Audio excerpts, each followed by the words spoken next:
यार दोस्तों, कैसे हैं आप सब लोग। आप सभी का एक बार फिर से बहुत बहुत स्वागत है आपके ही अपने YouTube चैनल ई कंसल्टेंसी में। मैं हूं प्रखर शर्मा, आपका लीगल कंसल्टेंट। और दोस्तों, आज के इस वीडियो में हम लोग बात करने वाले हैं ministry of social justice and empowerment की जो इंटीग्रेटेड स्कीम आती है ओल्ड एज पर्सनस के लिए, जिसमें आपको वृद्धाश्रम यानी कि ओल्ड एज होम ओपन करने के लिए सरकार ग्रांट देती है।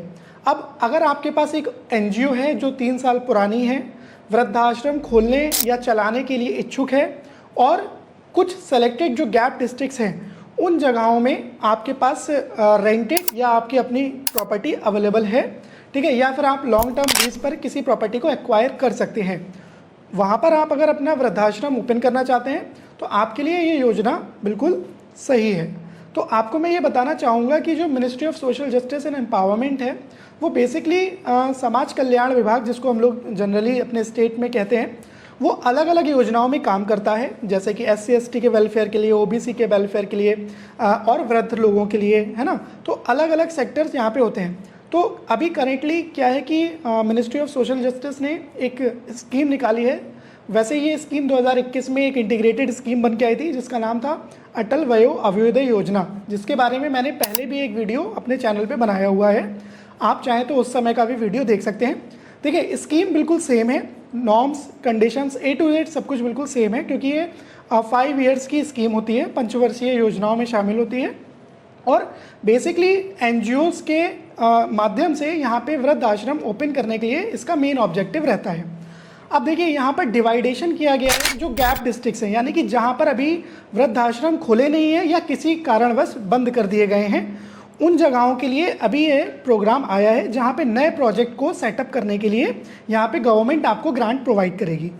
बेसिकली अगर हम लोग बात करें एलिजिबिलिटी क्राइटेरिया की, तो यहाँ पे आपकी ऑर्गेनाइजेशन मिनिमम 3 ईयर्स ओल्ड होनी चाहिए, नीति आयोग में रजिस्टर्ड हो और एक्टिवली वर्किंग हो और किसी भी स्टेट या सेंट्रल गवर्नमेंट के डिपार्टमेंट से ब्लैक लिस्टेड ना हो, ठीक है।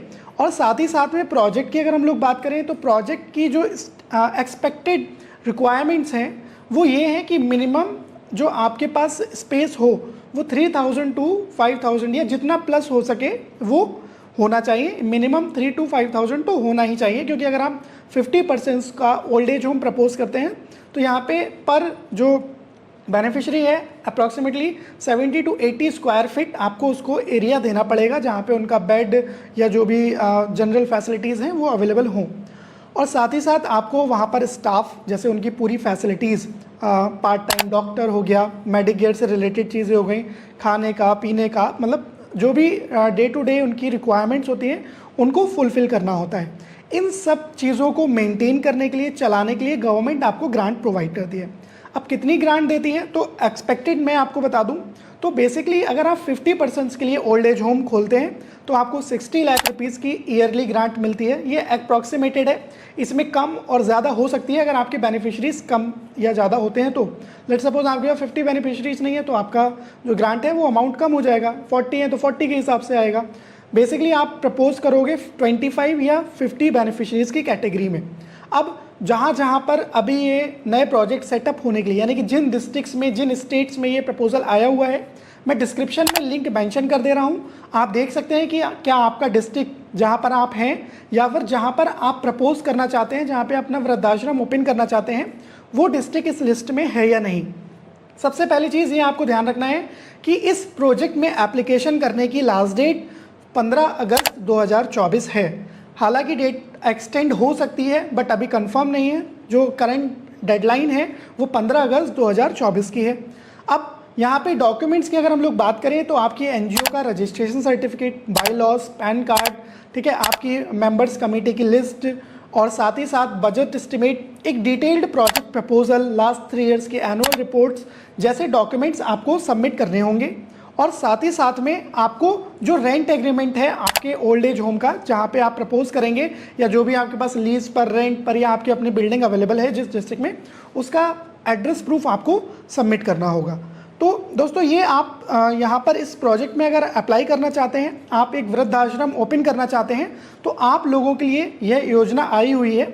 और साथ में अगर हम लोग जनरली बात करें, डिवाइड करें बजट को, तो यहाँ पे आपको क्या होता है कि रेकरिंग एक्सपेंडिचर यानी कि जो मंथली एक्सपेंडिचर होते हैं वो आपको मिलते हैं, ठीक है। अप्रॉक्सीमेटली 45 लाख रुपीज़ तक के ये एक्सपेंसेस होते हैं जो रेकरिंग ग्रांट में आते हैं, और नॉन रेकरिंग में भी 5 to 6 लाख रुपीज़ तक का आपको ग्रांट मिल जाता है। एंड अदर एक्सपेंसेस जो भी एज पर बेनिफिशरीज होते हैं वो गवर्नमेंट बेयर करती है। ओके, सो ये यहाँ पर चीज़ रहती है। 50 बेनिफिशरीज में अप्रॉक्सीमेटली 60 लाख रुपीज़ ईयरली की ग्रांट 2 पार्ट में आपको मिल जाती है, ठीक है। आप अपना जो आपके पास ग्रांट रिलीज हुआ है उसका आप यूटिलाइजेशन सर्टिफिकेट लगाएंगे और प्रूफ सबमिट करेंगे तो आपके पास ये कंटिन्यूस ग्रांट आती रहती है, ठीक है। ये लॉन्ग टर्म प्रोजेक्ट होता है। यहाँ पे पेमेंट्स आपको क्योंकि आप बेनिफिशरीज के लिए काम कर रहे हैं, डायरेक्टली बेनिफिशरी को ही बेनिफिट हो रहा है, इसलिए पेमेंट्स गवर्नमेंट ईजिली रिलीज़ करती है, ज़्यादा कोई आपको प्रॉब्लम नहीं होता है, क्योंकि ये आपके ओल्ड एज होम के स्मूथ फंक्शनिंग के लिए बहुत ही ज़्यादा इंपॉर्टेंट है। अगर फंडिंग रुकी तो आपका ओल्ड एज होम में प्रॉब्लम भी आ सकती है।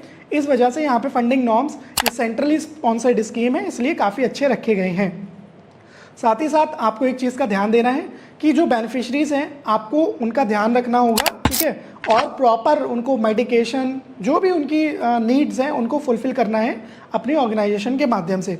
हालांकि जो लाइव स्थिति देखी जा रही है ओल्ड एज होम्स की हालत बहुत अच्छी नहीं है, लेकिन अगर आप एक अच्छा ओल्ड एज होम बनाना चाहते हैं गवर्नमेंट की हेल्प से या गवर्नमेंट ग्रांट के साथ, तो आपके लिए इस योजना में बहुत ही अच्छा एक ऑप्शन है, बहुत ही अच्छा एक अवसर है। आप इसमें आवेदन कर सकते हैं। अगर आप इस योजना में हमारे माध्यम से आवेदन करवाना चाहते हैं, हमसे लीगल सपोर्ट, टेक्निकल सपोर्ट लेना चाहते हैं, तो आपकी स्क्रीन पर जो नंबर है आप उस नंबर पे हमारी टीम से कांटेक्ट कर सकते हैं। आपके मन में कोई भी क्वेश्चन है, कोई डाउट है, आप हमें डायरेक्टली ईमेल कर सकते हैं, आप हमें कमेंट में मेंशन कर सकते हैं, हम लोग आपका रिप्लाई ज़रूर करेंगे। और साथ ही साथ अगर आप चाहते हैं इस प्रोजेक्ट में एप्लीकेशन करना, तो जल्द से जल्द आप हमें इन्फॉर्म करें। और अगर आपको लगता है कि कोई टेक्निकल इशू है या कोई भी समस्या आपको फेस हो रही है, तो उसके लिए भी आप हमारी टीम से सपोर्ट ले सकते हैं। लेकिन जो हमारी सर्विसेज हैं वो पेड होती हैं, उसको सर्विस चार्जेस आपको देना होते हैं। और दोस्तों ऐसे ही लेटेस्ट अपडेट्स हम लोग अपने टेलीग्राम और व्हाट्सएप ग्रुप में अपडेट करते हैं, उसका भी लिंक मैं आपको डिस्क्रिप्शन में मेंशन कर दे रहा हूँ, आप उसको ज्वाइन कर लीजिएगा, ताकि जो भी कोई प्रोजेक्ट आता है, जो भी कोई टेंडर आता है आपके ऑर्गेनाइजेशन से संबंधित, सबसे पहले उसकी जानकारी आप तक पहुँच सके। आप हमारे चैनल पर नए हैं तो चैनल को सब्सक्राइब करना बिल्कुल भी ना भूलिएगा। अगर वीडियो अच्छा लगा हो तो वीडियो को लाइक कीजिए और से नेक्स्ट वीडियो में